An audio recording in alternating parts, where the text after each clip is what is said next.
दर्च बुत है जमात के आस्तीनों में, मुझे है हुक्म अज़ां ला इलाहा इल्लल्लाह।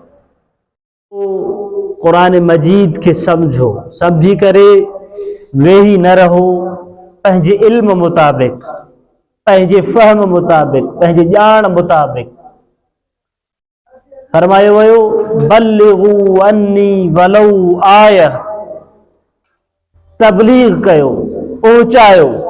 तोड़े जो तव्हां वटि हज़ार किताब यादि न हुजनि, पर जेकॾहिं तव्हां हिकु आयत खे सम्झियो आहे त बल्लिगू उनजी तबलीग कयो, माण्हुनि ताईं उन खे पहुचायो।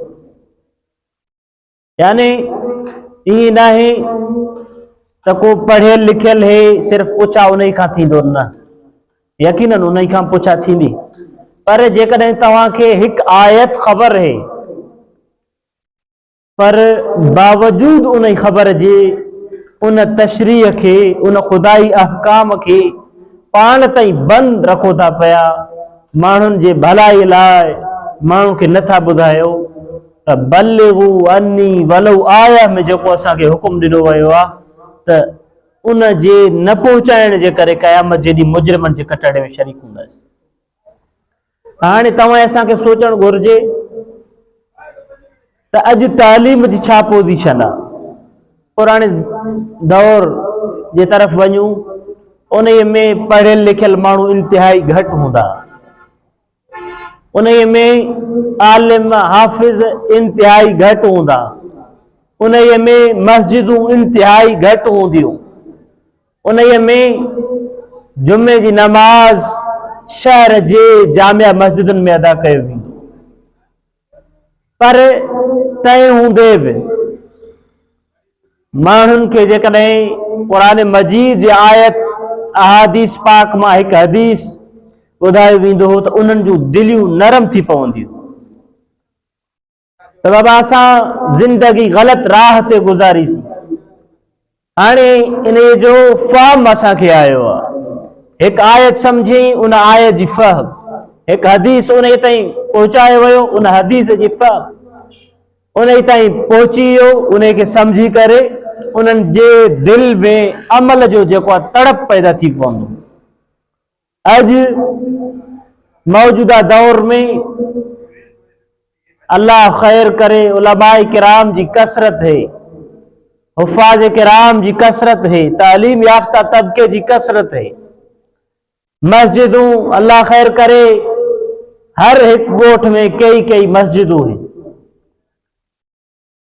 पर तंहिं हूंदे अॼु तक़रीरूं ॿुधी करे, क़ुरान मजीद जो आयतूं ॿुधी करे, अहादीस पाक मंझा हदीसूं ॿुधी करे बि तव्हां असांजी दिलि नरम नथी थिए। उन मजलिस में वेहूं था पिया त उन मजलिस खे हिकिड़ो रौशो था सम्झो त झटि जलसो आहे, झटि प्रोग्राम है, उन खे ॿुधी करे वापसि हलिया ईंदासीं। जलसो ख़तम, तक़रीर ख़तम, त उन खां बाद गोया के उतां जॾहिं वापसि थियो त उन जे हिसे में, उन जे पलड़े में कुझु बि न आहे। तो छा कयो, सारो ॾींहुं तूं उन प्रोग्राम में वेठे, इन में फलां आलिम आया हा, उन्हनि छा चयो, का ख़बर न आहे त छा चयूं।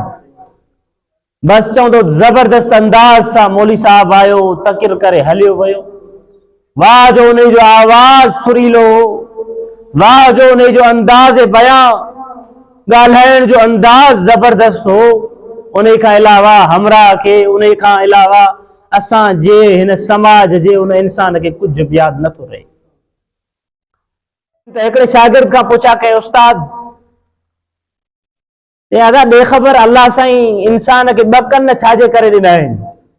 उन जल्दी में जवाब ॾिनो, साईं हिकिड़े कन जेको आहे हिकु कन ॿुधण लाइ आहे, ॿिए में ॻाल्हि ॿुधी करे कढी छॾण लाइ आहे। त तव्हां सां बि गोया के इन शागिर्द जे मिसाल खे अमली तरह पंहिंजे ज़िंदगी में नाफ़िज़ कयो आहे त ईंदासीं, तक़रीर ॿुधी करे वापसि हलिया वेंदासीं, हिकु जेको आहे कन मां ॻाल्हि ॿुधी करे ॿिए मां कढी छॾिणो आहे।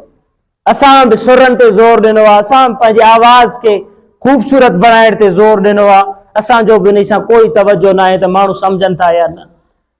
असांखे सिर्फ़ पंहिंजे आवाज़ खे बहितर बनाइणो आहे। जॾहिं इहा कैफ़ियत बणिजी वई आहे त पोइ तव्हांजा बि कम लही विया, असांजा बि कम लही विया।